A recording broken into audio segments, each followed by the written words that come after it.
Yo, Novatos, thanks again for tuning into yet another video. Infamous coming at you live from the West Coast yet again, San Jose, California. So let's take a look at the overall 2023 dealer event, the El Diablo collection, all the way across the whole lineup. What do you guys think about the overall event?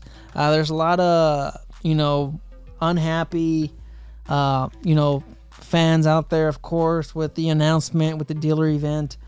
Everybody's kind of, saying the same thing. It was a complete letdown, but I don't know. I mean, the way I see it, of course, Harley loves to drag their feet when it comes to redesigning and changing a lot of these components.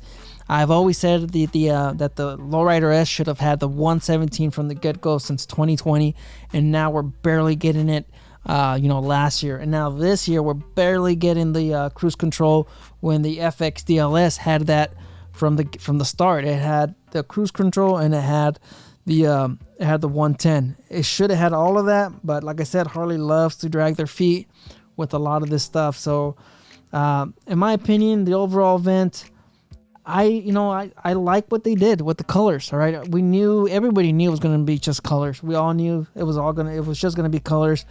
I like that they introduced a new model, brand new, fresh, new FX LRST. I really like what they did, but honestly, these bikes aren't selling like they used to. Of course, there's been there's a slowdown of the economy. There's people are losing their jobs, major layoffs all over the industry, of course, everywhere, not just Harleys and whatever. Of course, they shut down the factory back in 2020, or it doesn't matter. But anyways, the whole economy is just everybody's suffering right now. Microsoft's laying off people, Redfin's laying off people, Google, Amazon laid off 20,000 employees. Everybody's losing their jobs, and the bikes aren't selling.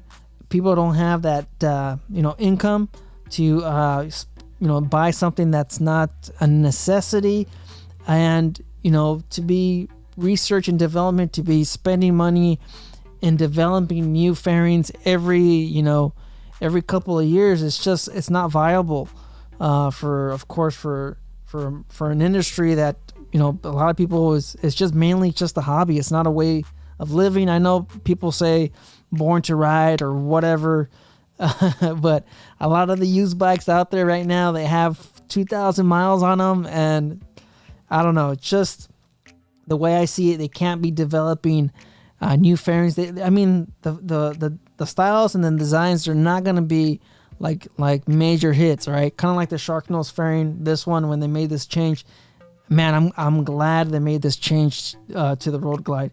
This was a big hit. All right, like as far as success, this is one of those things, of course. And then you also have the FX LRST, another huge success.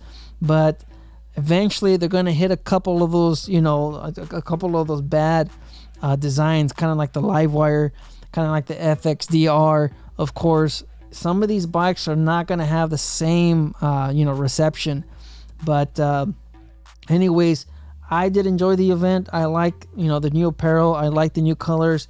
And I do like the new, the Tri-Glides, or the three-wheelers, or the trikes. This is, of course, the Road Glide 3. Just everything about it. I like the wheels. Am I going to be riding one anytime soon? Absolutely not. But I like what they did with the fenders. These massive wheels they're just beautiful. I really like the way it looks.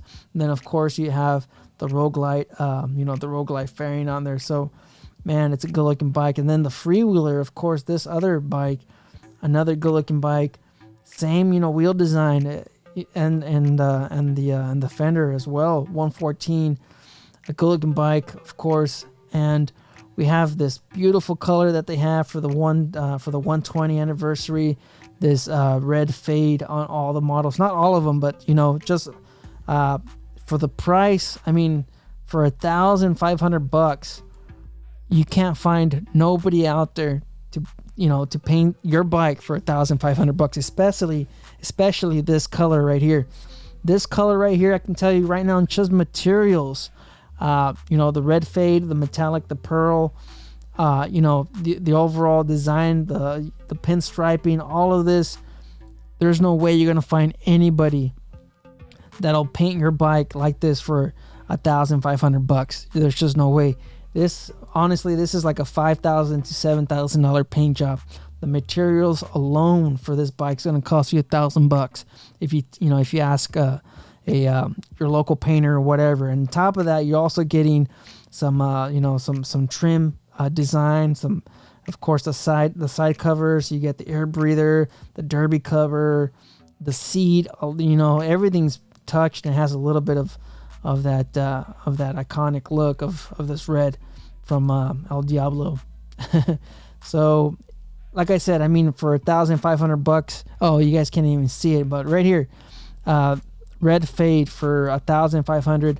That's what the color option is right here. $1,500 on the soft tails, and of course it's $2,900, $3,000 on the touring models. So I'm telling you guys, all right. And you also get the bronze Prodigy wheels on the touring models.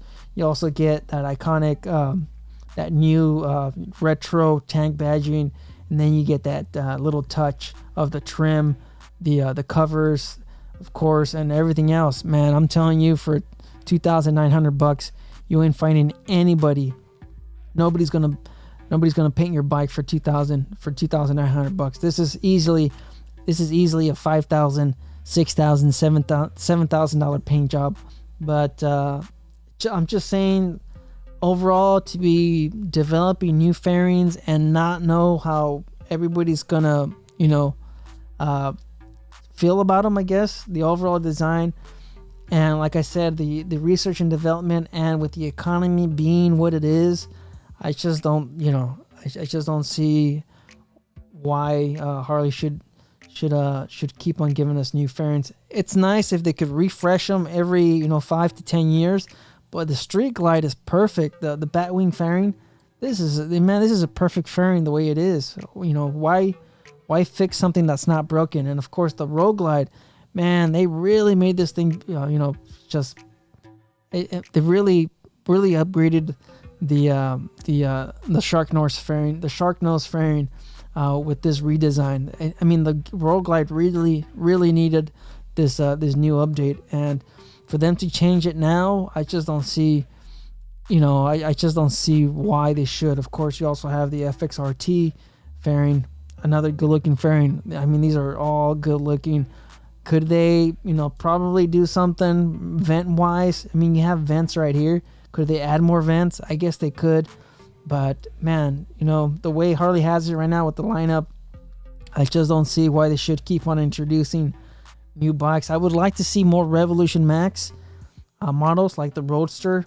I would like to see, of course, inverted forks, dual disc brakes, with the 1250 in it.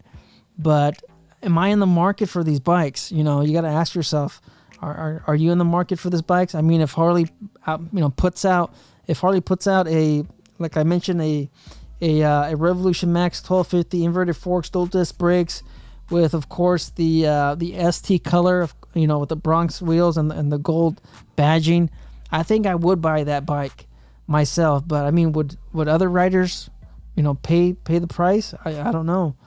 I mean, you have a lot of good metric options in this category. Dual overhead cams, liquid cooled performance that's like the Indian. It's gonna cost you a lot less than $15,000. I believe the Scout Rogue is what the Scout Rogue, which is basically what this is. And it has more performance. I believe it's $12,500.